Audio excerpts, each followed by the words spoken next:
Can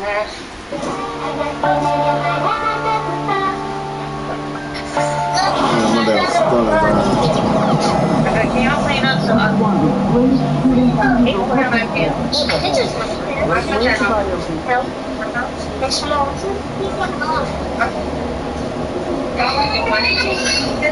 right there. Yeah. And she was talking about you. It's game time. Was that working? Huh?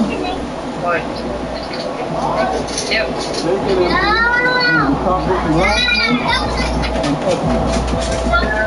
Stop! I told y'all to clean up and y'all all came in here. Go! Can y'all please go clean up so we can eat? Okay, I'm about done being grab a belt. I'm about to start with you. Dolly, you bring I'm gonna go clean up, baby. Can we clean up quickly so we can eat?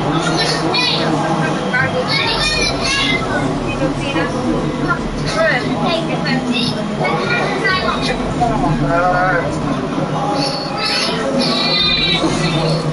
Get in here.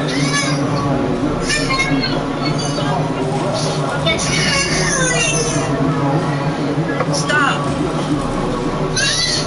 Stop them up. Food is about to eat.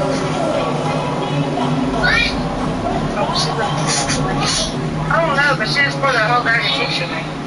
Hey, Pete, what up, man? I like this game, man. Carol Bridges, man. That means a lot. I appreciate that, man. Don't get it. I like to pick these on. Yeah, no, I understand. But hey, I do want to see if you want to do a jersey swap back in the game. Easy. Come on, right? Take that bag of chips up. Soda truck. Stop. Wait. Wait, shit, bro. Okay. I like that confidence. You already know. We'll see after the game then. All right? Welcome, man. Thank you for spending this holiday season with me. Oh, this is dope. You can't do that on PlayStation. Got to beat this nigga and take his jersey, cuz.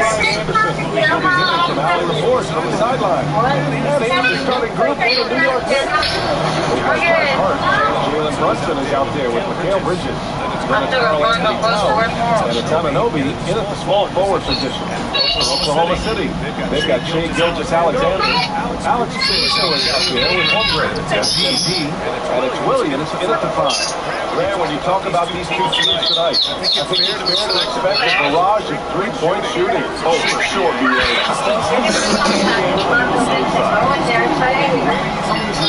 Oh, yeah. It's going to be a high-scoring affair. Now here's Brunson. Don't need size to score in the lane. It's helpful, but you can see Brunson there. Stop that. All right, baby. To the left side wing. Back to MP. DP from Bridges. New York now. And here's Ananobi.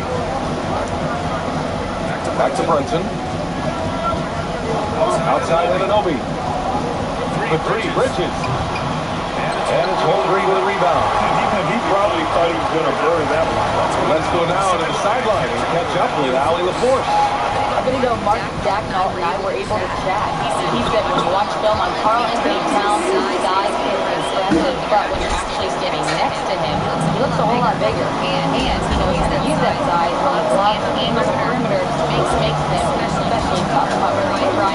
Appreciate the report, Allie. And New York has possession.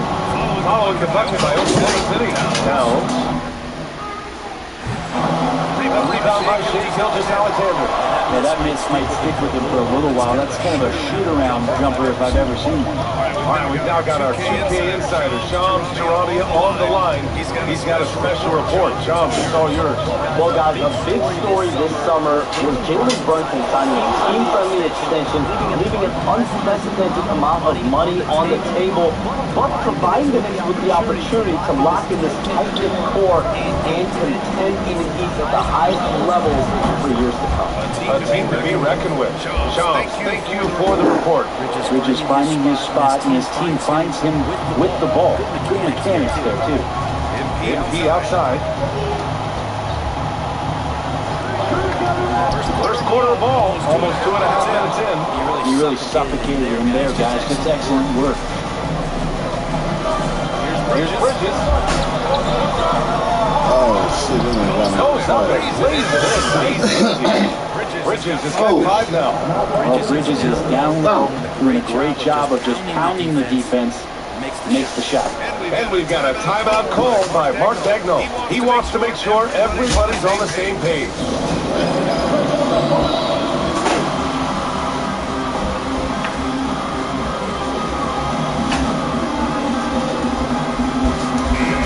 Robinson, he's checked in for New York. All right, let's honor a player who set the bar high last month. Our player of the month for the West, MP. No questions, he has been on fire. He's really showing us what the complete package looks like for a shooting guard. Getting points, but also doing a lot off ball to affect the game. Oh, and a dunk by MP. There you go, MP. Hammer it home, young fella. And in the first quarter, about 3 minutes played. Brunson passes to Robinson. Over to the wing. Down for 3. Can't get it to fall. 0 for 2 now. And I'm surprised that didn't go down. I mean, I'm sure he is too. Offensively, Karl Anthony Towns is one of the most well-rounded big men in the league right now. Yeah, maybe in this history, he's an elite three-point shooter, full score, and his passing is severely underrated. Now here's Brunson. Impressive scoring stats with around 77 points a game.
No. No.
One ball to go. Formed creatures emerging from rivers to surfacing near deep sea beings. This Alexander against Brunson.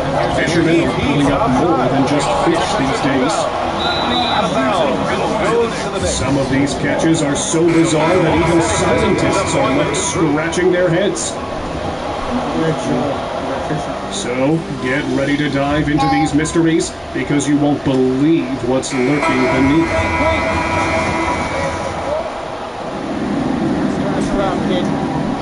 You've probably seen some strange creatures, but this one might just top them all. The video that's gone viral, a fleshy figure lies on a wooden surface. Its slimy skin is a strange mix of pink and gray. Sharp teeth stick out from its twisted mouth. Its bulbous, oddly human-like body. The wet surface catches the light, making the creature appear even more unsettling. Some people have speculated it could be a mermaid, though it looks anything but creepy. This bizarre and strange sight has left viewers terrified and strangely captivated. What is this thing? Tell me in the comments below.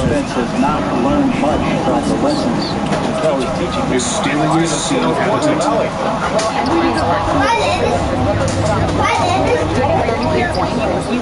Giving a tour, this tour guide pointed to a strange fish, drawing the group's attention. As she described its unusual features, anticipation grew, and everyone started guessing what it could be.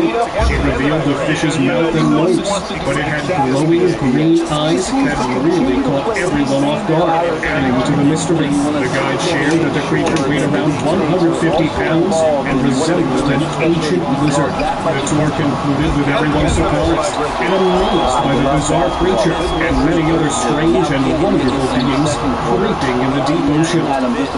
Deep sea surprise. This fisherman showcased one of his most remarkable catches, the lancet fish. Known for its elongated, slender body and sharp fang-like teeth, this deep-sea predator is rarely seen, making this encounter especially noteworthy. With a long dorsal fin running along its back and large, glassy eyes, the lancet fish is perfectly adapted to the dark depths of the ocean. Its metallic sheen and odd appearance are enough to startle anyone. The fisherman's astonishment was clear as he displayed the unusual fish, and they knew it was rare, so they decided to leave it in the water to protect it. Let's catch. This video is going viral all over social media, and here's why. In the video, locals were seen carrying a fish, but not an ordinary one. It was a giant fish found in the Amazon River. The fish was identified as an arapina, a species usually found in deep waters. Amazed by their discovery, the locals decided to capture it and take it home. None of them had ever seen anything like it before, making this a moment they would never forget. Giant surprise.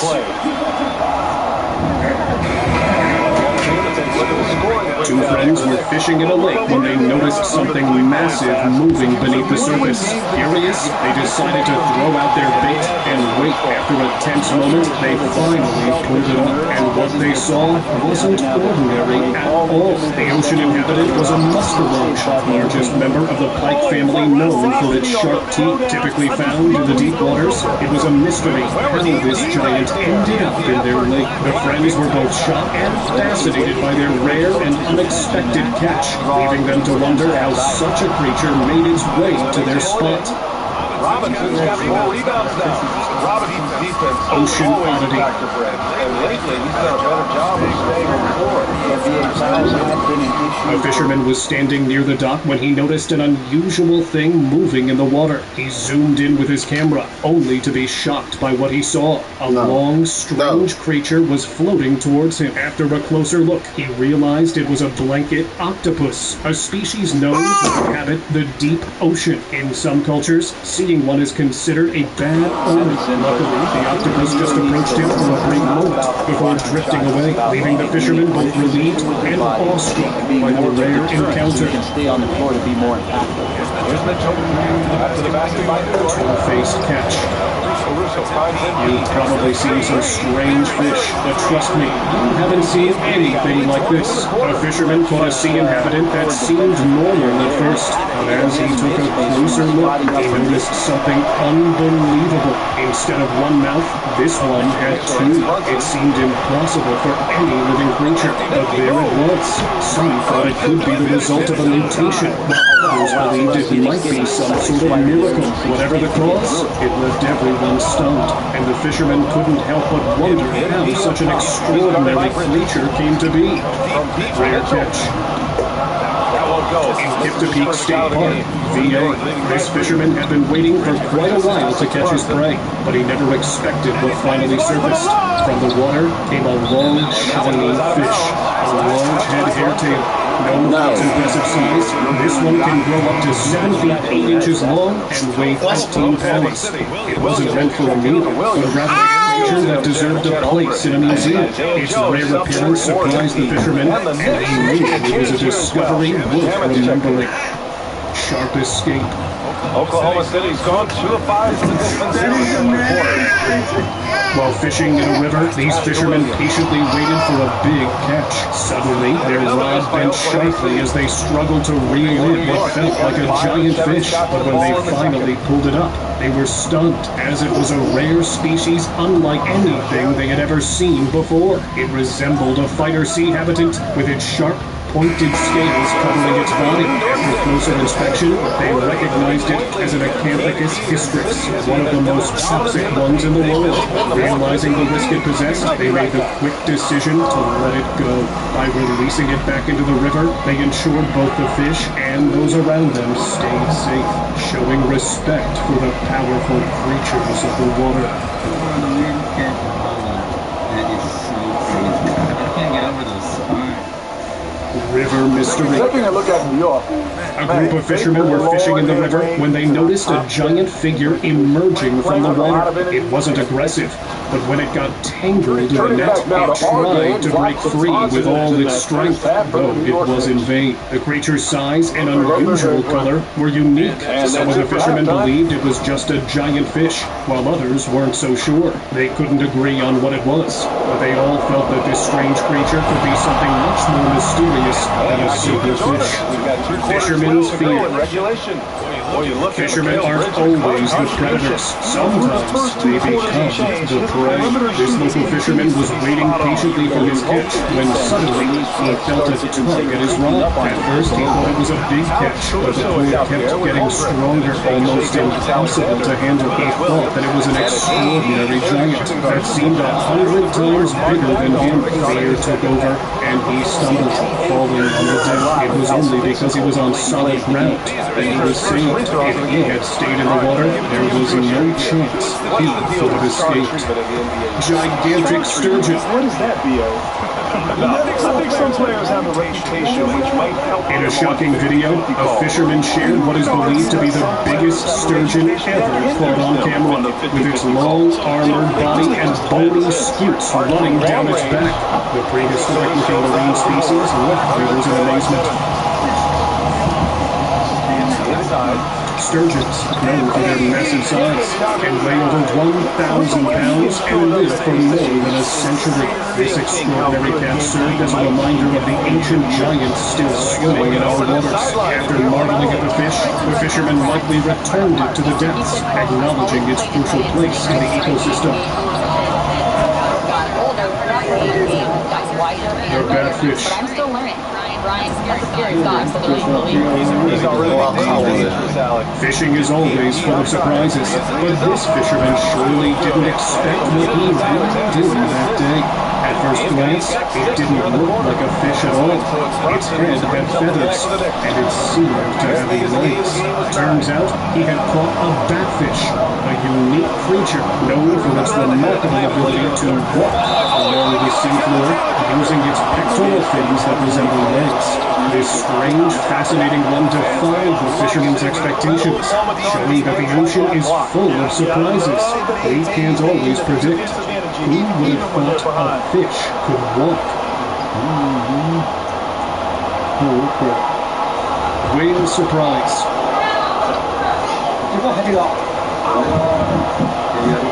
Here's You might have seen many strange fish.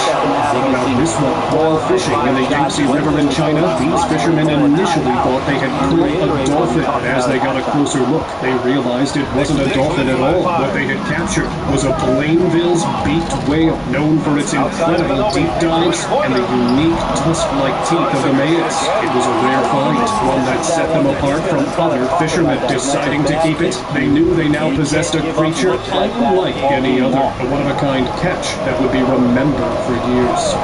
Outside Gilgis Alexander. River giant. Never guarded by Gilgis Alexander.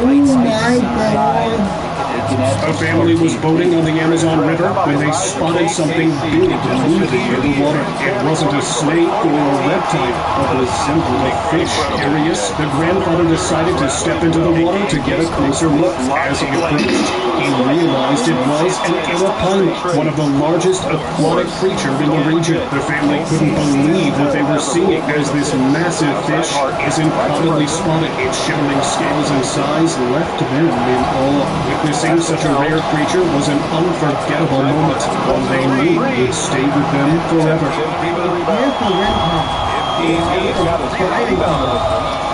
Strange discovery.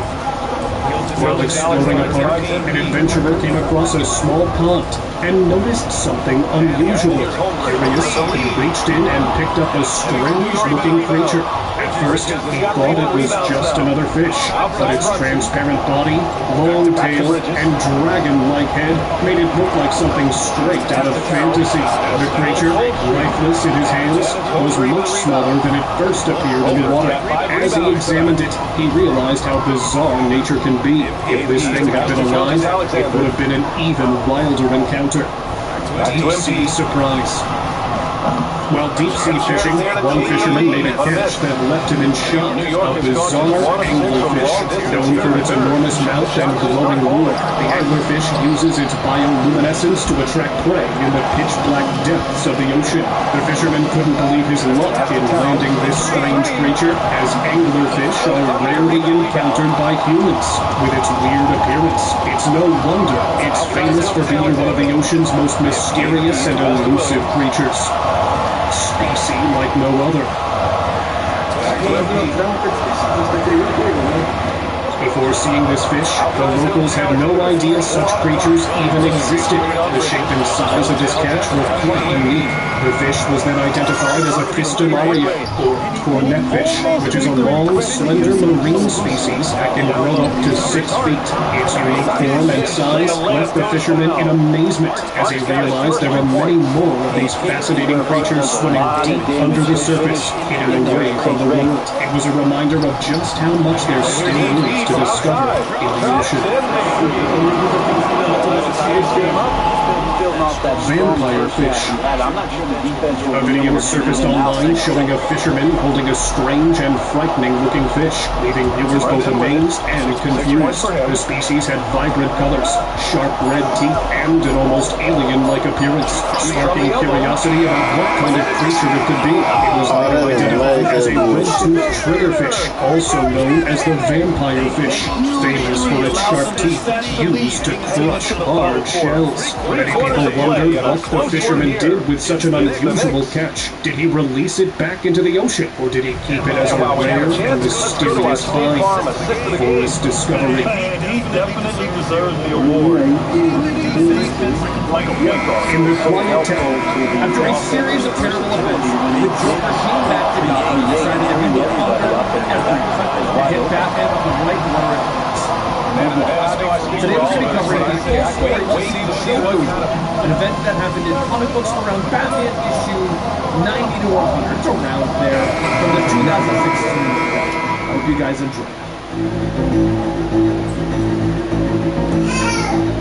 As the rain pours down into a Gotham alley, a man falls to his knees, vomiting blood, asking, "What did you do? What the hell did you do?" A female voice asks the man if she tells her about what it's a breed of jellyfish that contained enough venom in its body to kill 60 men. A sting from a single specimen can bring the adult man to fear for the rest of this person. In the hands of an expert, it can be so good. And with The the woman same walks safely in past the the books, dining room he's and the into March the bar 23rd asking, winner but of he the year. believes the doorman had the audacity to ask before he passed. Merlin stepped forward, stating that he would have fought the great Cheshire and would have taken the advancing rank. Merlin then turns to the two men at the bar, stating that he knows the woman, but who were they? A man with an American flag bandana over his face says that his name is the Gunsmith, and the one giving the apple is Mr. Teeth. Merlin asks why they call him that, and Mr. Teeth turns around, showing his stapled lips and grunts. Cheshire says that that's polite to wear pants.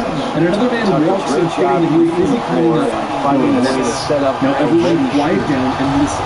This is Gotham. What happens next is going to happen fast. Meanwhile, elsewhere, Batman goes out on patrol, trying to find a lead on something the Batman could have. There was an alert on the dark web caught used by assassin fingers. A warning that described a hurricane coming to Gotham in a few days' time. Once translated, it described a major hit being performed by a high-end custom website. The post itself was quickly deleted, but it was long enough to let people know to steer clear of the city. But those that responded have gathered, each extraordinarily dangerous and expensive. It wouldn't take long to defeat each of them. The man brought in the wrong show. I'll get that jersey next time. His presence in Gotham is war. Deathstroke is discerned, deliberate. Money alone wouldn't bring him back to Gotham. And soon the grappling hook pierces the walls of the hideout. Deathstroke's body is already in motion, his mind calculating where to strike. And within 1.7 seconds, the line wraps around Deathstroke, ripping him out of the building. He laughs, telling him, "Sure took you long enough. I won't be able to catch the others tonight, you thought. But I already have." That hook also deployed a series of marble-sized projectors called Shadow Caster, one trained on each target. It projects a shadow in the shape of Batman. They think that they're leading him while they're corralling into a trap. As Batman jugs down, Deathstroke charges into fight, telling him, "People have been talking. They say Batman's gone mad, that you've become unhinged." A palm hit to the chin stuns Batman, and as his head whips back, he tells him, "I know people are talking. Now shut up and fight." Over in Tri-Corner Yards, a man makes his way into a server room stating that he can do this. He can do this. Everything will be. But just then a whip cracks as it wraps around the man's neck, pulling him to the ground, causing him to release his grip on a small device. Catwoman catches it, stating that he might have pulled it off. You know, he didn't look so nervous at the party. Now what is this? The man shudders, stating that it's designs. It's plans for the city. New plans to replace Wayne's. You can't let it happen, you can't! And soon the man's eyes begin to bleed and they begin to boil over. A green gas is released from his body and a voice calls out, "Testing, testing, 1, 2. Catwoman asks, "Hello?" And the voice says, I can see you oh so clearly. And that's one bad kid. Catwoman asks who is he, and the voice says, "You shouldn't pretend not to remember. It always started with the 5 killers coming to town. That was only step 1, the first part of the perfect crime. That's what you do." Catwoman quietly says, "No, when the man falls to the ground as the voice continues speaking, stating that Bruce Wayne has a design for Gotham, but so did they. Back with Batman, he sits down bruised and bloody, finally winning over Deathstroke. He calls up on his colleague, "Alfred, be ready with 5 cells and black block." After a moment of silence, Lucius responds, "I'm sorry, Alfred isn't here, Bruce." The rain feeds off Batman's mask, and after a few silent moments, he asks him to bring him. It's been a long time. Call in the nightclub. Decide to come over. Elsewhere in the city, the journalist stands at his terminal, telling Zane that he's taking it all. Watching the city from every angle, listening to every microphone, Gotham has an equation, and he has set his magnificent mind in solving it. He will also solve himself a riddle with no solution, a riddle with a riddler. I've consulted the spot now. Started to forget the sensations, military-grade, mind-enhancing, amphetamine. As the Penguin pulls his knife out of the man's throat, he says, "I do not appreciate your intrusion.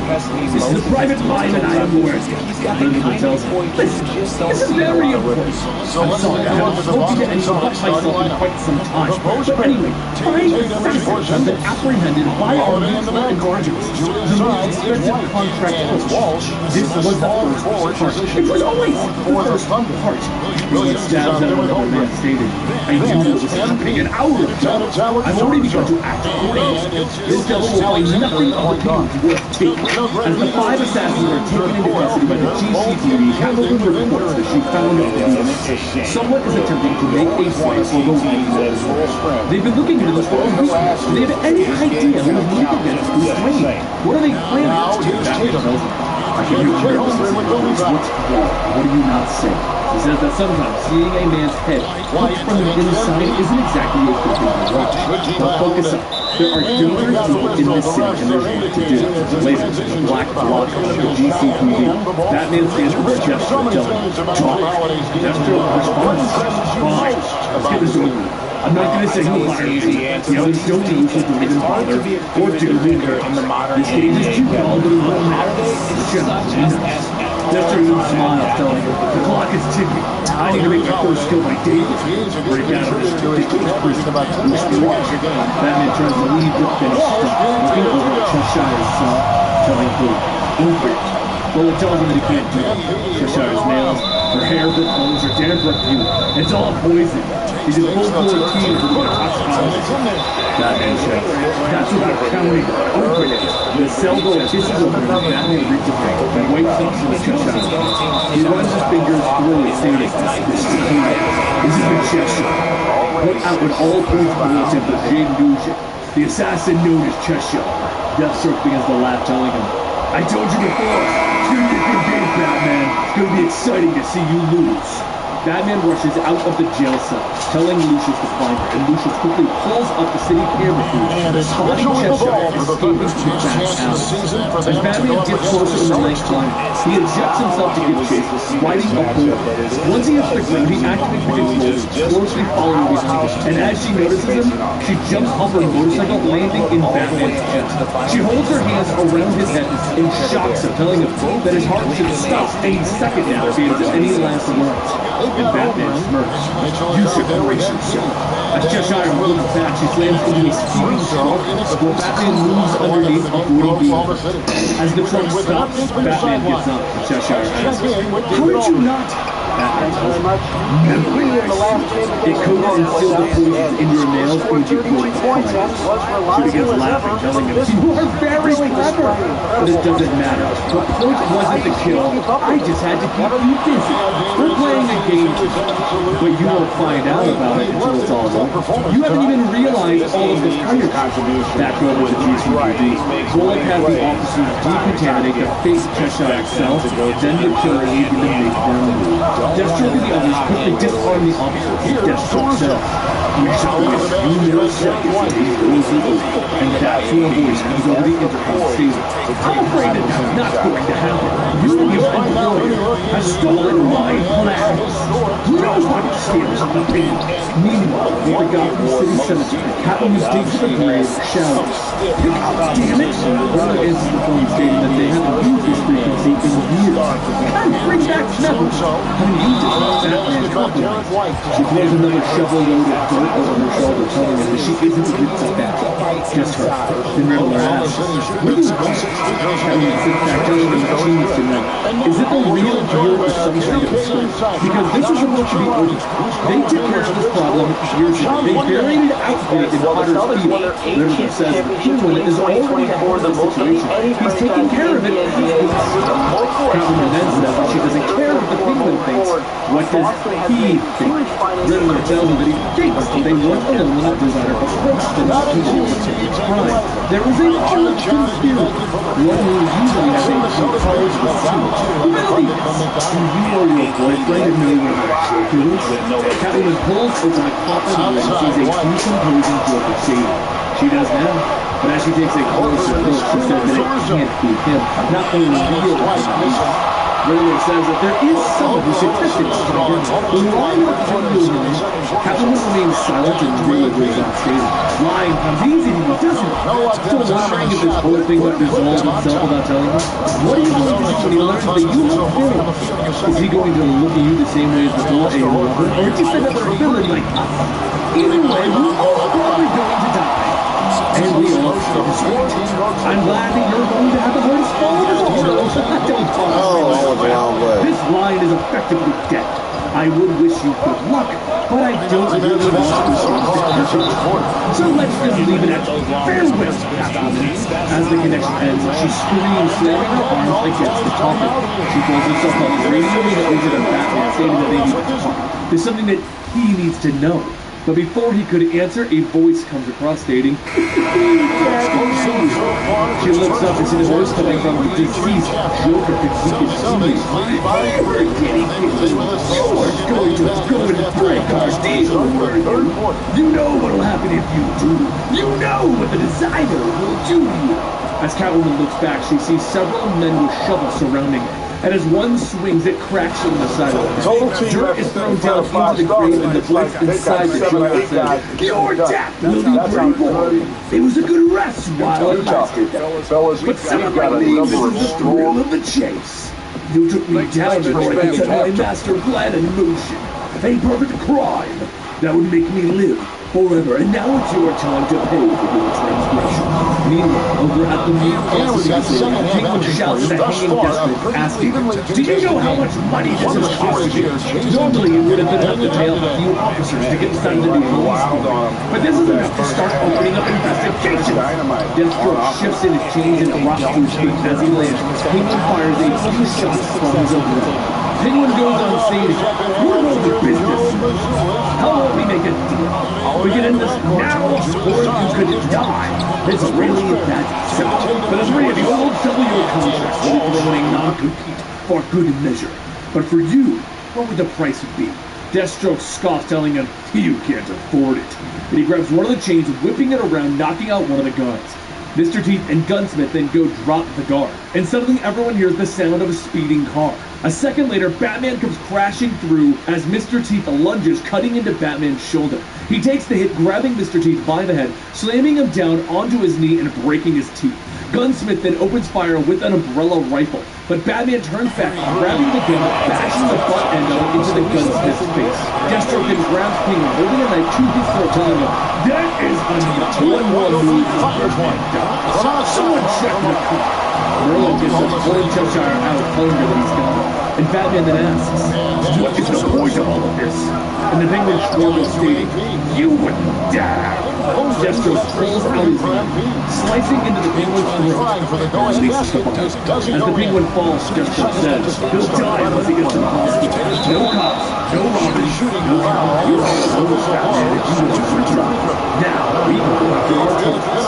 Batman runs over to a point pressure about Jason Taylor. The Penguin tells him, Fear of the situation that you the Riddler, Joker, and Catwoman, the Underworld united. We did this years ago. It's a shadow game, all to beat you. The designer is real. He's in Gotham City. He has one true target. Bruce is back in Boston. And the voice of the Joker tells Catwoman, Give up. You know how this will end. Catwoman claws her way out of the grave, and one of the men surrounding her tells her, No use rushing you to your own. But before he can finish, he is struck in the side of the head by a large red and black pen. Catwoman's eyes wide and asking, What the hell are you doing? Harley Quinn says, She doesn't even want to know how deep this goes. It's enough to drive her Alexander. White bounce pass, Simpson, and the shots from Mercedes. After getting the Penguin to the hospital, Batman quickly returns to the street to go after the corpse of the skateboard. His first target is the veteran with half a dozen military contractors and employees. Quietly fired from each to test experimental weaponry industry. Nothing a few punches isn't totally on massive. They begin to fight off with his henchmen. And Catwoman asks, Can one second come back? Harley grabs a hold of one of the men swinging around his head, saying, Yeah, I'm just around one now at cracking skulls. Also, the guy in the costume. Now, Mr. Jim. Catwoman says, I figured as much. To boost the stiff, Harley kicks another man, telling her, The guy's name is Artie.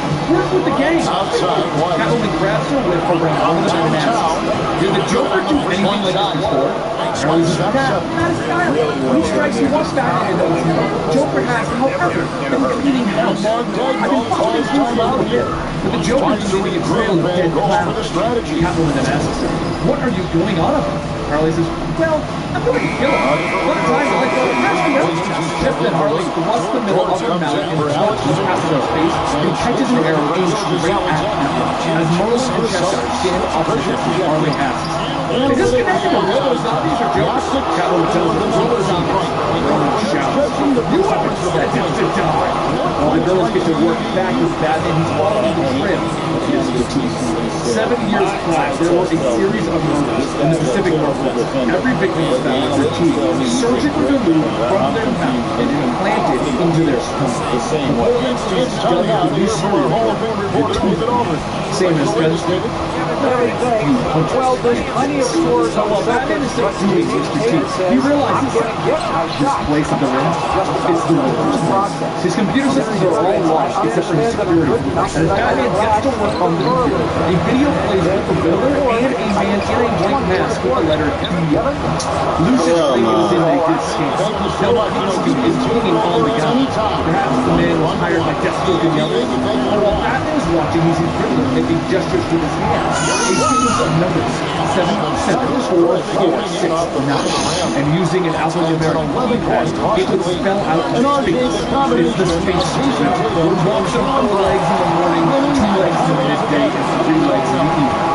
And Lucius says, "Man," which in alphanumeric is Batman 626.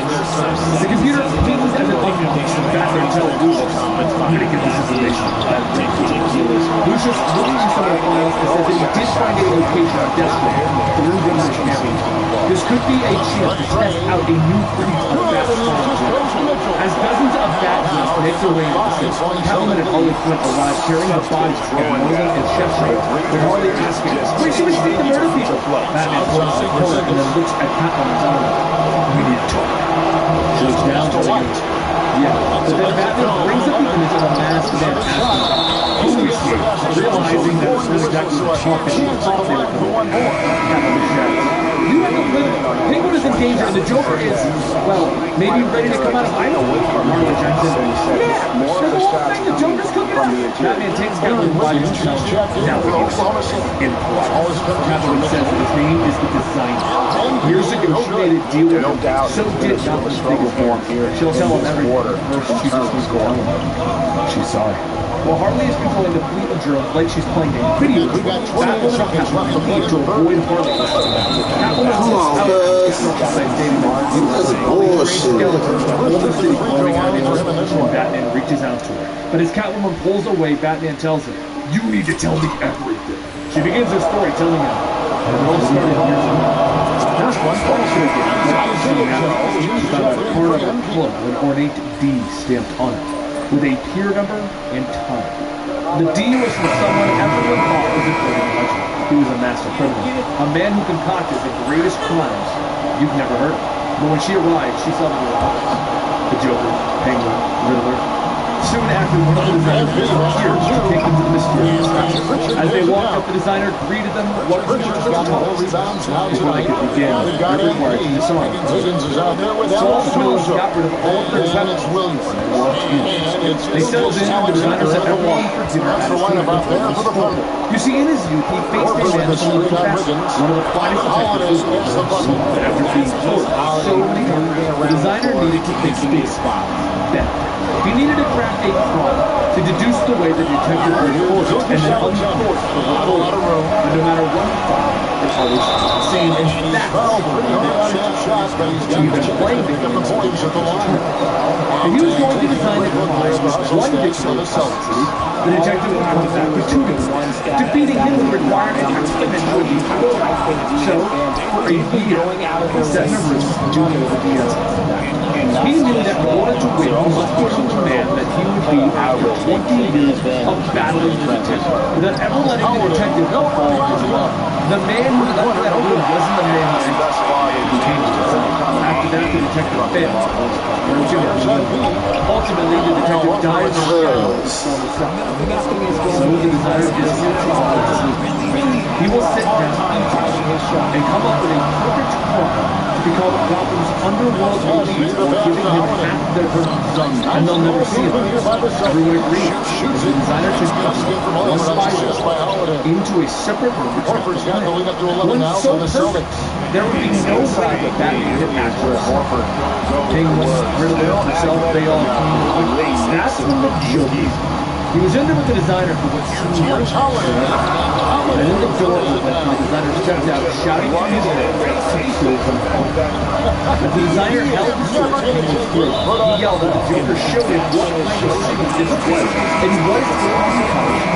But before he could go on, there was a target. The Joker shot the designer, one more will put him over the left. And he proceeded to shoot everyone else in the room. They all agreed that this is the Joker. Something evil changed against him. His eyes were different. Something evil. As Catwoman finishes, Batman says that there is still something she can talk about. Catwoman tells him that this is the hardest part because the designer is back with all of their plans, and he needs to know the target of her plan. Batman says, I already know it's me. To wait at crisis. Millions of dollars. The designer still has your brilliance, and I'm going to lose everything.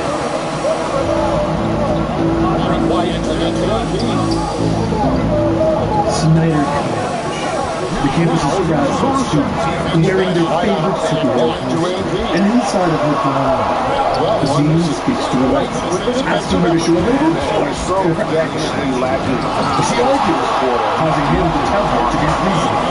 Then say something, Greenback, otherwise I've got a chemical on The dean tells her that her attitude is right, but her board doesn't think that she is taking things serious. Your roommate has a brother living in Denver. 3 of his co-workers were killed in a laughing gas attack last week.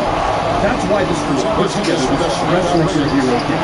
We wanted students to focus on the people who make this world better. You had to know that your choice would be your birth. Dean Bob tells Alexis. She smiles as she sits on his head, dressed in a Joker t-shirt, smoking a cigarette. You look trapped! She grins. Dean Bob begins to stand, telling her that he tried to comfort her. He tried to be a friend. She tells him to shut up. You came because you're scared the everybody crap out of it. And you know what this young man has. She snaps. She knows that he wants her to say that this is all a crime for her. That she's maladjusted, and that he can help her and get her more. She leans down, puffing her cigarette and blowing the smoke into his face. Then you wouldn't have to admit that I actually believe in something dangerous, and that I might not be that it might have been growing under your nose the entire time. She tells Dean Bob, giggles ever so slowly. He composes himself, not sure what came over him. He begins to break out, laughing harder. Look at you! Look at you do! He begins to laugh, gasping between the breaths. I got the recipe off the internet. I don't know if it's going to work. You wouldn't believe how many chemicals are in it. She tells him.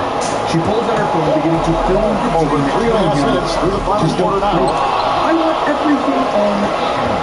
She tells him with a smile, and she turns away, beginning to put on makeup, pulling her hair. She tells him that he wasn't her first, that she'd been experimenting on the homeless for a while. You're the first that matters. I'm going to dress you up and put you in Sarah's bed. You know her brother met those guys who died at once? She's been playing it up with social media. She tells him that she puts her hair on makeup. Something to kind of scare that show him. She'll go from pretending she's scared and offended by a Joker feature to seeing his face in her nightmares for the rest of her life. Dean Bob, don't you think it's funny? The man is lying, his face twisted in a grin as he says that he won't last. Do you even believe you're a fool, or just with the border program in? She asks. Dean Bob begins to fall apart. His body couldn't hold him as he asks her why she's like this. She begins to change, telling him that it's obviously her parents are so intelligent. That she grew up with the world whispering that she could be anything that she wanted. Some of us don't want to be the good guys. Some of us don't want to live in the slow decay of your world. I want to build my own world. I want the whole world to be built as a joke. She tells him, rolling around, revealing her full punch. And I'm the punchline. Bob can't hold it in anymore. He bursts out laughing, his mouth twisted in a hideous grin as he falls to the ground, shaking uncontrollably. punchline is looking at the man, but not speaking to him. You said you wanted me to take it more serious before you let me in on those big communities. That you needed to see that I wasn't a creepy fanboy. Well, here's the proof. I'm ready to get serious. She says over her shoulder, looking at the closet. And the door is left in the fourth quarter of this one. As he steps out serious. No, what's coming next? It's going to be funny. Out of here. A three from MP. No good on that one. See, you may have the idea of what happened. The story that people are telling you isn't true. And I am here to tell you the truth. Once upon a time, the wanted to have this stuff. The devil was pleased with Egypt with an enlightened sea. They wanted to give Egypt a rule. The devil set them down one by one. Asked what they wanted more than anything in the world. The old birds that they wanted. This is Kevin Hart. For all to We appreciate you tuning in tonight. And so the devil gave the members of the finest killers in the land, so that he could take down the nation's rulers. The second crook was a mad, crooked man who said that he wanted to be the wisest man in all of the kingdom. So the devil gave him a crooked game to play with the greatest scholars in the kingdom, which would kill each of them in turn. The third crook was a thieving cat. She wanted to be the richest person in the kingdom, while the devil gave her the keys to the vaults of all of the richest men in the world so that she could rob them blind. And the fourth crook was a jest.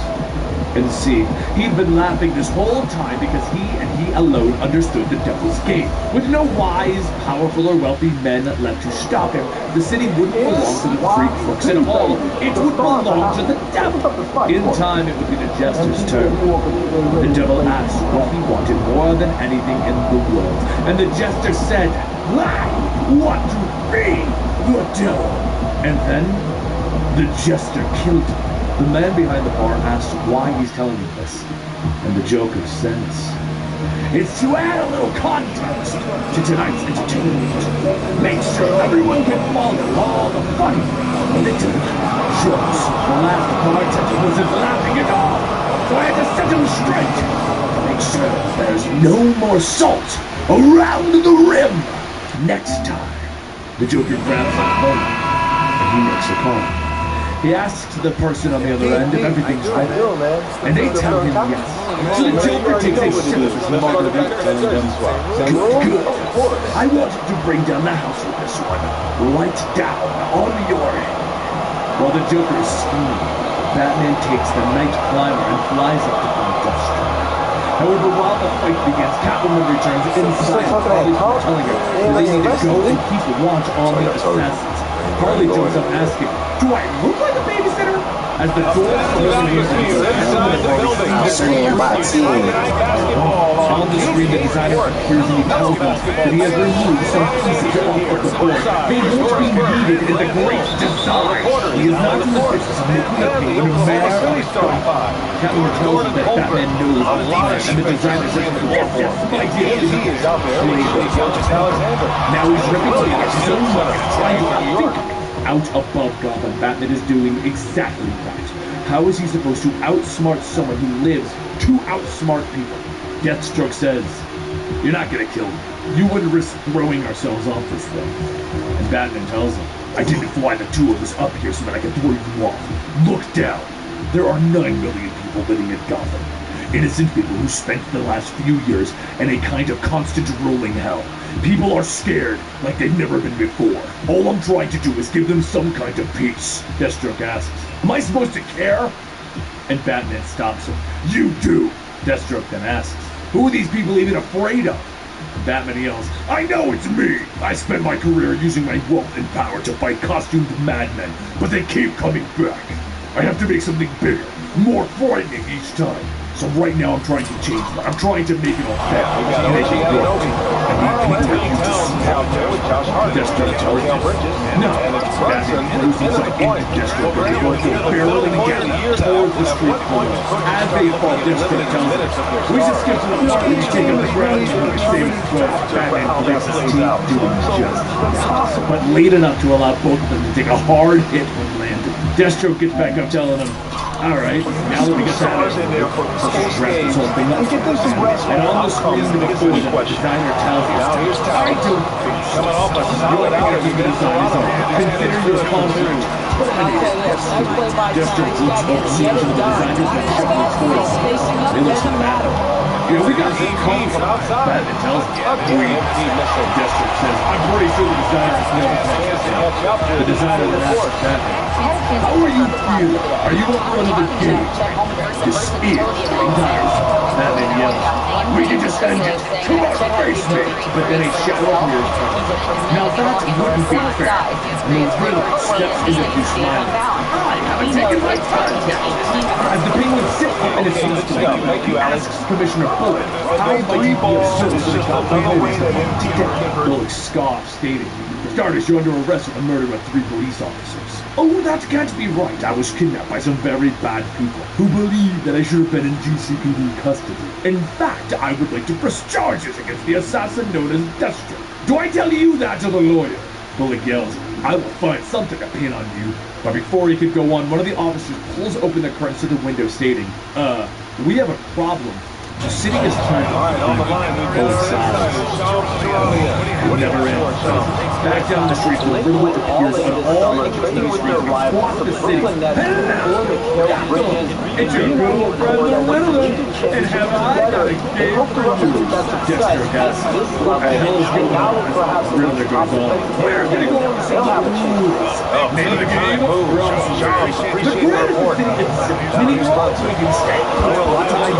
Let it sit. The grid itself is a city leaking. The walls will come down, and you will all be able to move. And who among you is going to play my game? A great question, dear listeners. This is just Alexander against the greatest mind, your greatest champion, Batman. As the drones fly down to the floor, Batman get a location. Lucius is on stating, already working. Lucius can finish the transmission is Riddler says, there will be no cheating in my game. The Knicks are free transmission everywhere. The contact are being lost. You better get the ball. Because if you get the ball, the ball will really go out. Riddle me this. Meanwhile, in the sewers beneath Gotham, Harley is following Hal, stating that she always figured the hero types had a much better reputation. But this place stinks. The good guys always stink less. Harley asks if she's sure. Catwoman says that she's not feeling particularly heroic right now. How about they change the subject? And Harley says, are you sure? Because that smell, it's not coming from the sewers. It's probably coming from that undead muscle the designer is not for us.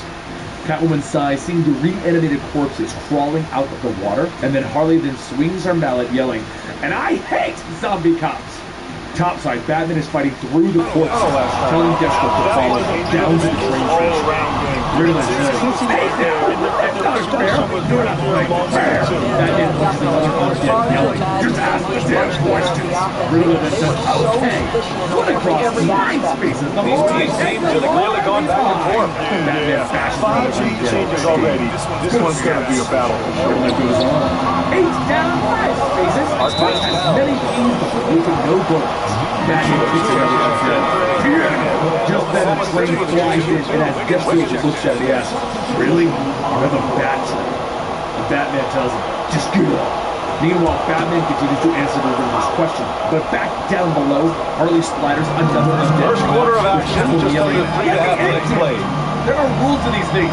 Selena Kyle, number 13432. Hologram of the masked man appears and says that it appears that she is not alone. Catwoman says that this is her guest. She has come to speak with the underworld. She needs to make what is wrong. She has the account numbers and she is a member in good standing. Doorman opens the hidden door, stating, man, be quick. We can't let the rift rest. As they tumble in, several armed men in combat surrounding a female voice states that she thought that there wouldn't be any company. The underbroker says that he is a dealer. Always open to it, it's everywhere. And Catwoman asks, who the hell is that? But the woman says, it's a interest. Then she would be the punchline. Where is this? Harley looks at Punchline's egg and asks, are you like a fan or something? The Punchline says, no, definitely not a fan. Harley then says, okay, well, it's not time for any of this. We're talking already. Punchline tells him, oh, I know. That's why I'm here robbing the same bank. Harley listens a little closer and stops. Hey, wait a minute. Why are you just like a clown? Catwoman asks, really? This is the Joker's new girlfriend, Harley. Punchline laughs. Actually, I'm his partner. Harley walks up and says, well, aren't you funny? Because you don't sound funny. Punchline smiles. What's going to be funny is what I do to feel stupid. Harley sighs. I've had a few years, I've had a few come to God moments in long drives and stuff, but right now, that's pretty well right for that to be When the fight between Harley and Punchline begins, the underbroker begins to run, stating, I'm sorry that the person they can do it, but suddenly he feels a whip crack and wrap around his neck. As Catwoman's bullshit begins to state, your name is Harlan Graves. You're a senior partner at Graves Village. You live in a townhome off of Robinson Point. Tonight. Well, his team needs him to contribute. When he's on his A game, he just makes play after play. Well, when you're coming off a game like he had, you know the difference tonight. They're going to load up against him. They're going to try to take him out his rhythm early. Let's talk about what you can do for me. Back topside of the Riddler's hideout, he shouts into the camera stating, Batman is a cheater! Do you hear me, Batman? You are a cheater! Batman appears behind them, stating, I can hear it all. Now, Eddie, it's time to give the little brain a rest. He sticks him with a tranq dart, and the Riddler says that sounds nice. Deathstroke then asks, what about me? And Batman turns around, shooting him with a tranq dart. Deathstroke begins to fall to the ground as a voice says, well, this is going very well. You've unraveled your adversary's designs quite adequately. However, it won't be enough, because if you can't tell, this is Bruce Wayne's officers. The designer looks into the screen stating, hello, Bruce. Please come in. We should talk a little before I kill you with my ultimate plan. A short while later, now that all of the designer's plans have been squashed, Batman stands before him telling him, how is this supposed to go? If it all happened all those years ago, show me the full picture, your grand design. The designer asks him, you want me to explain what you already know? No. How about you explain everything that I've just accomplished? And Batman tells him, you would have had 5 of the highest paid assassins in the world come to Gotham. They would eliminate the mayor of Gotham, the deputy mayor, the public advocate, the city controller, and the majority leader of the city council. The kills would all be done simultaneously, and the assassins would then just leave Gotham. This would now plant Penguin in a position of power, and overnight, he would run the city's politics. The Riddler would then cripple the city, his puzzle locking down every block, but it serves its primary purpose of isolating the different police precincts and humiliating his target, Commissioner Jim Gordon.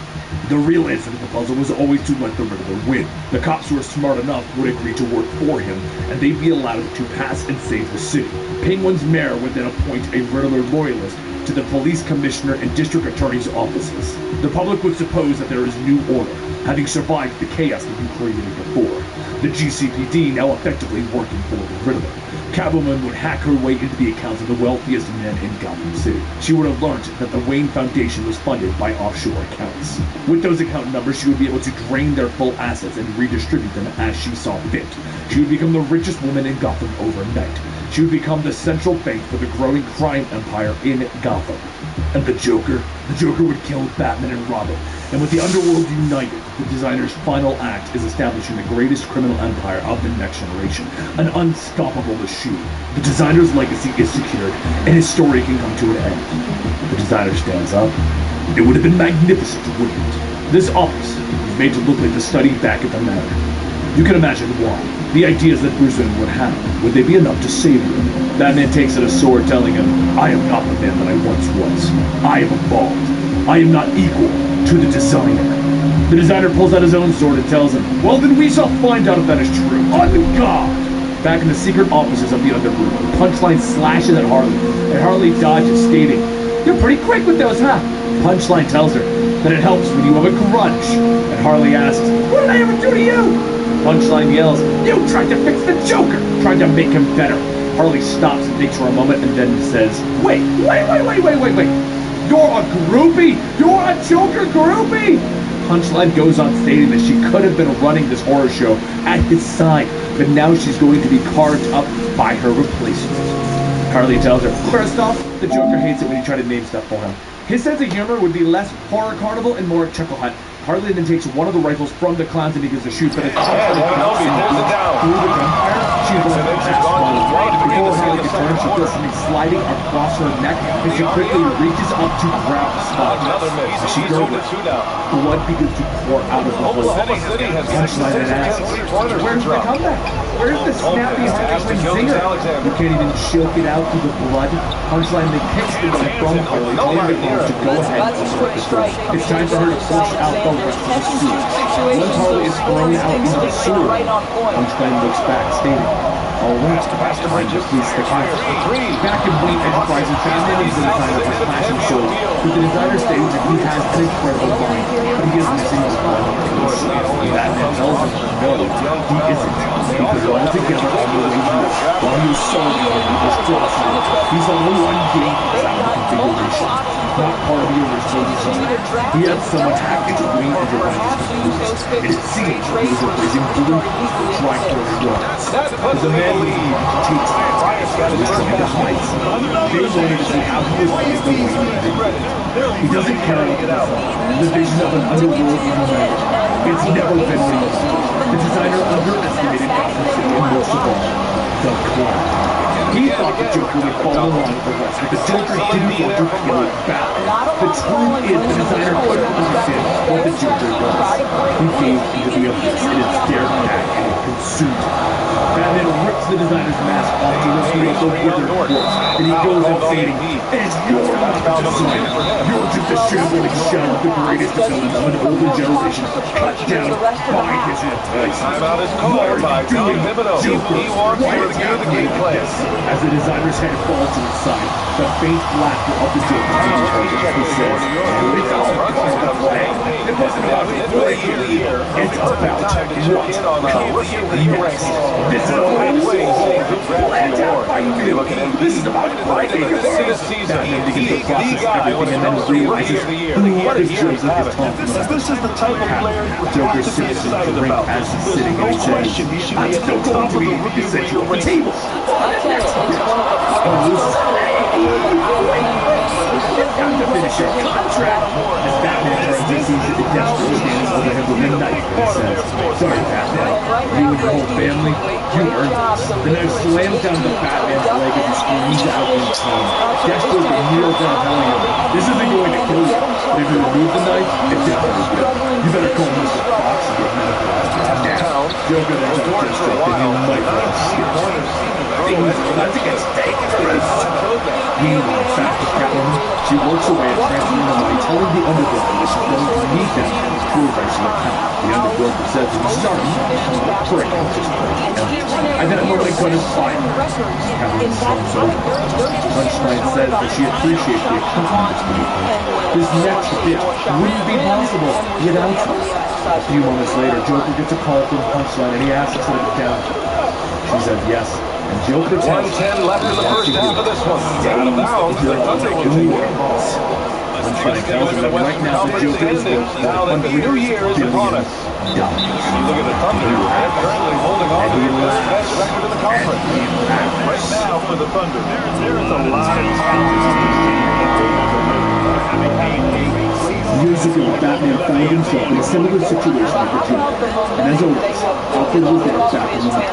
As Batman races through the city, Alfred asks if he's thinking about New York, the you can swing a switch here. the test Arch subject checked in. at the Just chemical one of plants. 6 How many has this trying to shoot his way out of this slump. Batman tells him, I expect there to be more bodies at the reservoir. Alfred says that they can bring the bodies in, but Batman thinks that this is not enough. Too big for everyone.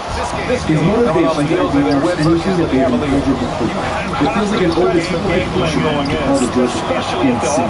Batman has seen more bodies than he can count, but there's always been a reason behind the belief more. Whether it's a means to an end or some kind of thrill. But to the Joker, those bodies are just Now 5 seconds the city, separating the his shot whole clock. world, the people are already dead at his hands. Alfred asks, there's more. Something that you weren't saying. And Batman knows all of these killings. It feels like some kind of test to understand my words. It's like the Joker knows I'm going to lose. He only knows that he wants to get back next time. The time now. It's as if he's the only other person in the world that thinks he's alive. It's as if I'm the only other person in the world that he thinks he's alive. And because of that, our battle never ends.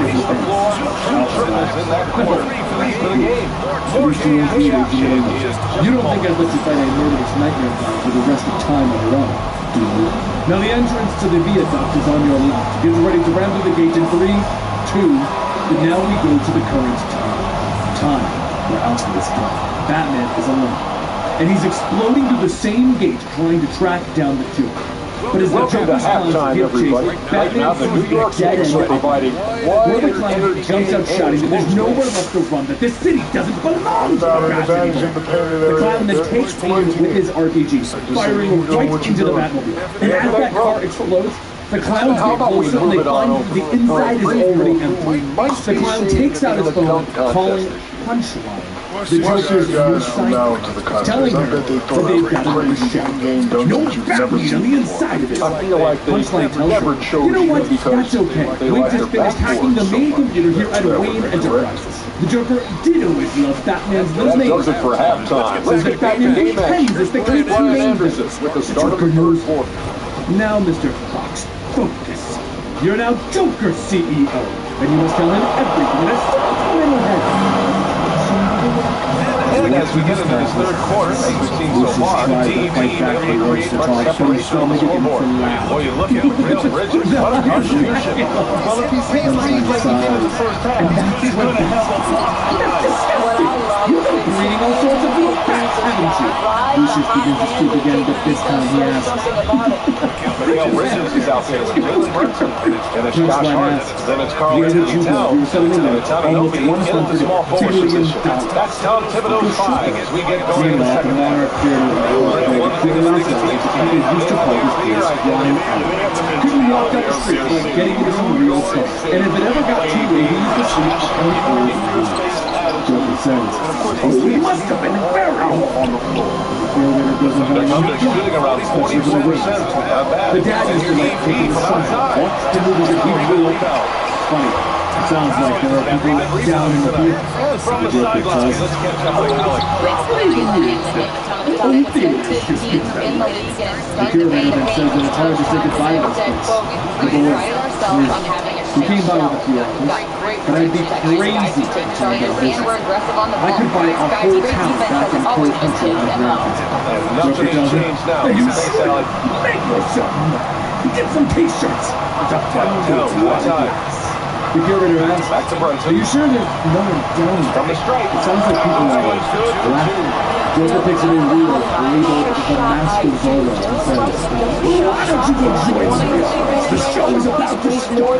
And down below the theater is actually filling in the galleries. Meanwhile, outside of Wayne Enterprises, Batman is scaling the side of the building, listening in for any location that he can enter. And once he stops hearing voices, he scans the floor to see how many people are in the building.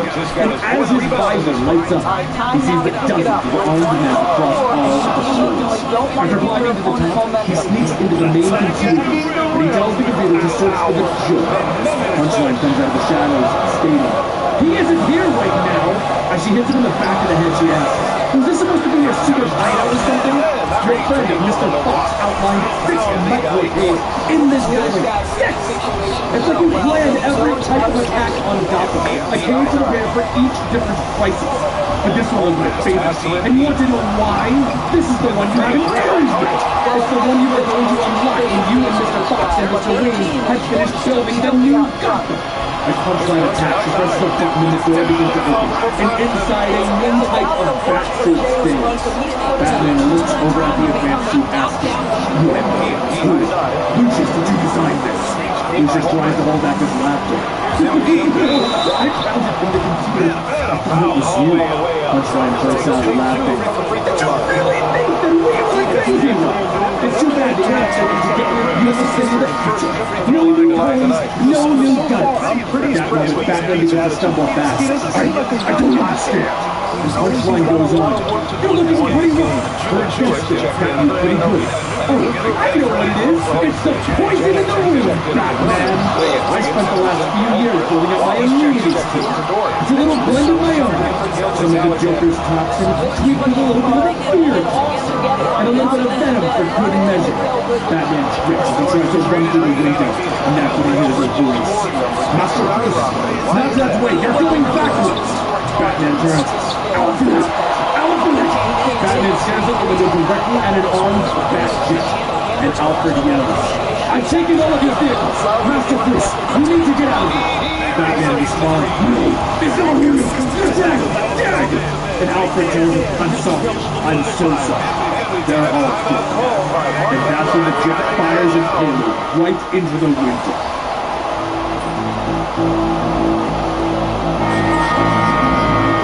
Gotham City, years from now. The city is a shining beacon, with guardians growing on rooftops of the glass towers that Take a look at the thunder. Alfred chimes in the radio as Batman speeds through his utopia. So, let's go get a video. Our drones are mounting attention routes. 90% of them are taking out. Alfred tells Batman. Batman adjusts his body, and Alfred informs him that a pedestrian is walking in the emergency. Send a signal. No one dies in the city. Not ever again. Batman tells Alfred. The young man in question is about to cross the street, and he suddenly gets a ping on his phone. Please step aside.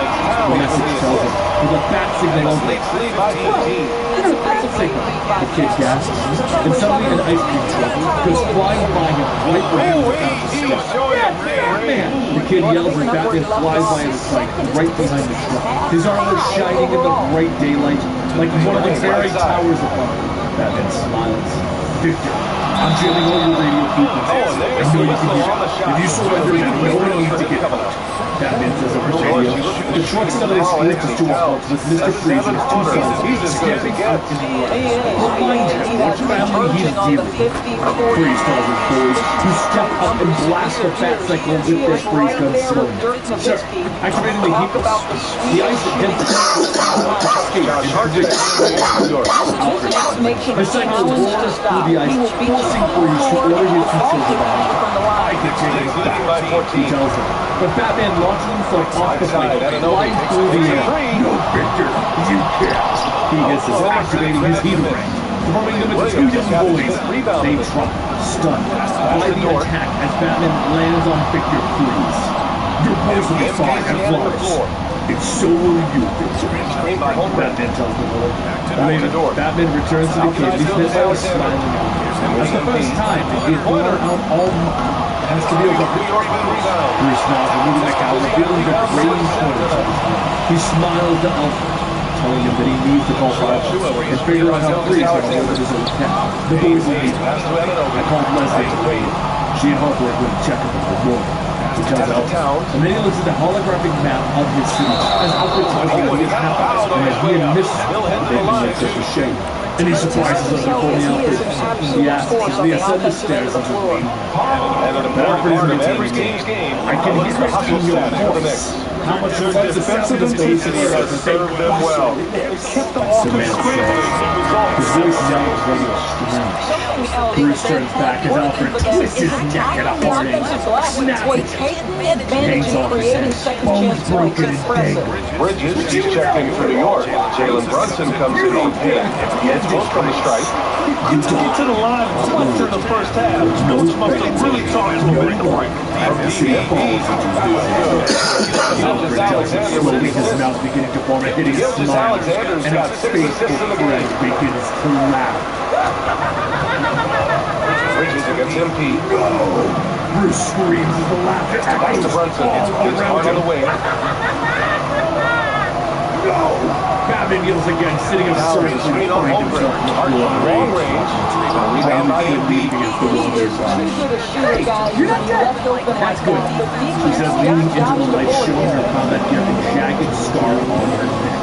She survived her dream. I was betting myself that you were probably dead, she tells him. Batman flies dead, Jack's body weak as it is. He whispers to her. Hardly know what to tell her. I got her plenty. Nightline or whatever it is. She tried to shut me up. This now doesn't shut up easy, she tells him, smiling evilly as she motions on her scar. Batman struggles, asking her how long he's been out. 3 days since I found you. Since they say you blew up part of Wayne Enterprises. She explains that Gotham City is now Joker's town. He makes the rules. All of the gangs have joined him. He's paying them and giving them tons of toys. Joker-mobile, Joker cycle, Joker planes, she says. And she tells him that the nights are the rules. The regular folks don't know what to do, and some people are taking matters into their own hands. Speaking of which, also in the city, a clown is sitting up with a knife in her hand, when suddenly a battering stabs him in the back of the head. A young boy is standing there. The mother stands up still afraid, looking at the young boy.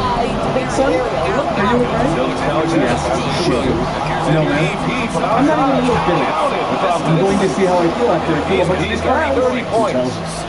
We're cutting back to Batman and his heart. It's bad. Harley finishes, shining a light into Batman's dilated pupils. And you're still dosed on whatever the stabby broad gas is. It's not real, it's like a new strain. Batman pushes her away, demanding to know that the Joker is, and she explains that Punchline is running things from Wayne Enterprises, and that they just bought up Ace Williams. The underbroker is dealing with the police, keeping everyone afraid and compliant. So Mr. J, he's up to something different. He's bought up all the ad time and gossip. It runs over and over. See for yourself, he says, showing him her avatar. On the card, a man is sitting before the camera tied up, and across his face is a jagged cut. Forming the sea, fears in his voice as he reads off the card. A thrilling adventure and romance and vengeance. The story of a man reborn as a hero. The story of a sibling who would lose the life of the world. The story of What's amazing about Indiana Nova is that one of the best This is the gospel cut. Only 3 people saw the ending last time. They changed the course of history. What happened? Everyone seems to be right. The Microsoft is outright back to back. Honest Theater, Ryan releases 2 days away. Coming to every movie house in the city. A movie so good, so daring. We're paying you to come and see it. The man says, sweat beginning to pour down his face. The video ends loud, and Batman rubs his head. Images of a mom, and then his parents are shall beginning to flood his mind. Oh, jeez, you lost it again. You gotta keep your head on straight. If you go crazy, Mr. J's gonna kill you. Harley yells, shaking Batman as the images of his parents with their necks snap, their heads dangling on their shoulders, hideous grins on their faces. Batman snaps back, throwing Harley across the room, and suddenly he hears a voice over the radio. It's Alfred, the very Alfred that is dead, warning him that Harley has a syringe behind her back. Batman avoids the attack, seizing Alfred into the night as Harley calls out to him. God, you need to get your shit together, or you're gonna die! She shouts at him. Batman moves through the city fast, finally landing in an alley. Are you okay? Alfred asks. I'm having a bit of a psychotic break here. Batman admits his fatal ally. Just a bit? That's a relief. You're not real, but I'm gonna deal with that later. Batman tells him, hiding from the Joker's drones as they fly past. You wounded me, sir. I'm here to help you. I promised you that I'd always be able to help. Batman needs to move quickly, refusing to lose the city again. But he pauses from the rooftop, looking down on a group of Joker clowns that are attacking him. He leaps down among them, attacking them quick and furiously. And in a matter of moments, he's gone, slipping back into the shadows of Gotham's rooftops. Shortly afterwards, he glides out of the pavement outside the Joker's stairway, where once the leaving all the money that the Joker stole. It's like it was. He pushes through the doors.